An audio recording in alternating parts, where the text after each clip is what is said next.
Gloire au Seigneur. J'aimerais qu'on puisse lire ensemble dans Matthieu chapitre 8. On va lire du verset 5 jusqu'au verset 13.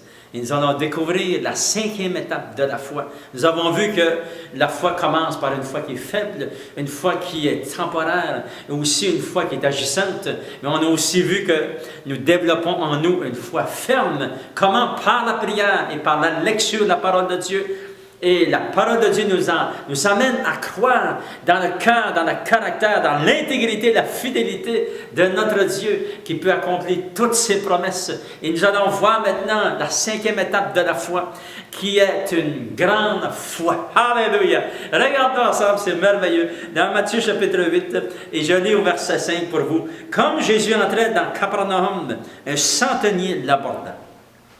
Le priant en disant, « Seigneur, mon serviteur est couché à la maison, atteint de paralysie et souffrant beaucoup. » Jésus lui dit, « J'irai et je le guérirai. » Le centenier répondit, « Seigneur, je ne suis pas digne que tu entres sous mon toit, mais dis seulement un mot et mon serviteur sera guéri.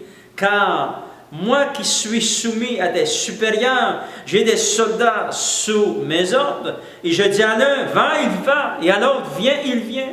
Et à mon serviteur, fais cela, il le fait. » Après l'avoir entendu, Jésus fut dans l'étonnement, et il dit à ceux qui le suivaient, « Je vous le dis, en vérité, même en Israël, je n'ai point trouvé une aussi grande foi.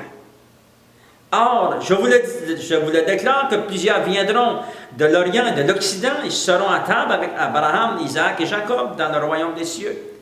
Mais les fils du royaume seront jetés dans les ténèbres dehors, où il y aura des pleurs et des grincements de dents. » Puis Jésus dit au centenier, « Va, qu'il te soit fait selon ta foi. » Et à l'heure même, le serviteur fut guéri. Alléluia!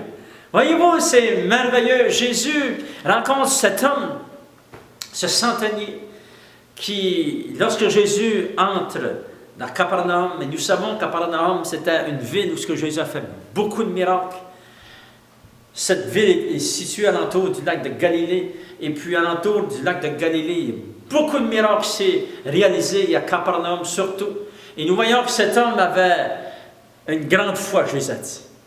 Il va demander au Seigneur de venir et puis d'intervenir en faveur de son serviteur qui est à la maison, atteint de paralysie et souffrant beaucoup. Probablement que son serviteur avait eu un accident ou quelque chose. Il avait paralysé et puis souffrait cruellement dans cette situation. Et Jésus lui dit, « Je vais aller avec toi et je le guérirai. » Mais nous découvrons, regardez ce que nous allons découvrir, une grande foi. Le centenier va dire quelque chose de vraiment important pour nous.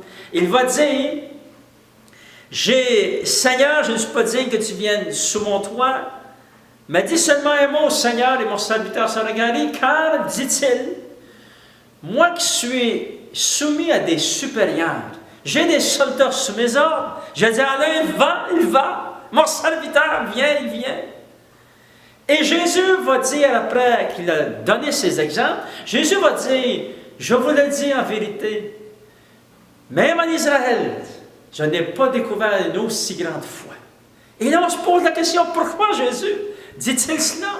Et la réponse est celle-ci. Vous vous souvenez, le centenier a dit, « J'ai des soldats sous mes ordres. » Qu'est-ce que le centenier est en train de nous révéler? Il est en train de parler d'autorité. Il est en train d'expliquer qu'il y a des autorités naturelles, mais aussi il y a des autorités spirituelles. Et il dit à Jésus, « Oh Seigneur Dieu, je ne suis pas digne que tu viennes sous mon toit, parce qu'il reconnaît que Jésus est une autorité spirituelle. Et que les autorités naturelles fonctionnent, et il sait dans son cœur que Jésus est une autorité au-dessus de lui, une autorité très haut placée dans le ciel, alléluia, et que Jésus a des anges sur lui, et que Jésus peut seulement dire une parole, et que toutes les anges vont se mettre en marche, toute la puissance de Dieu va se mettre en marche, parce qu'il nous parle d'autorité. Et Jésus dit, waouh! Alléluia! Jésus était vraiment étonné, ça dit dans la parole de Dieu, parce que cet homme avait découvert qu'il y a des autorités. Et les autorités naturelles fonctionnent et les autorités spirituelles fonctionnent. Dieu, notre Dieu, est grand, alléluia, et il peut seulement dire une parole. Et comme nous voyons ici, Jésus a dit, va, qu'il te soit fait selon ta foi. Et à l'heure même, le serviteur a été guéri, alléluia, parce qu'il avait découvert que Jésus avait une grande autorité. Souvenez-vous que votre Dieu a la plus haute autorité. Alléluia! Et qu'il est tout-puissant. Et c'est lui qui a créé le ciel et la terre. C'est lui qui m'a formé. Et c'est lui qui vous a tissé. Gloire au Seigneur. Et c'est lui qui connaît nos situations, qui connaît nos peines et nos misères, qui connaît nos épreuves et nos difficultés, qu'il sait dans les circonstances dans lesquelles nous sommes. Mais nous devons nous souvenir que notre Dieu est plus grand que toutes les circonstances, que toutes les peines et que toutes les misères. Et c'est lui qui peut nous secourir, venir à notre secours, pour nous guérir, pour nous racheter, pour nous relever. Gloire au Seigneur. C'est lui seul.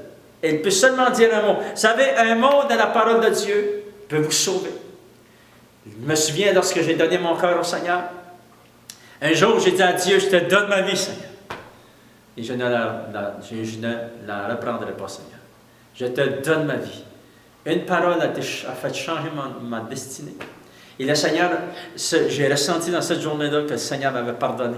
Et le Seigneur était devenu mon sauveur et mon Seigneur. Alléluia.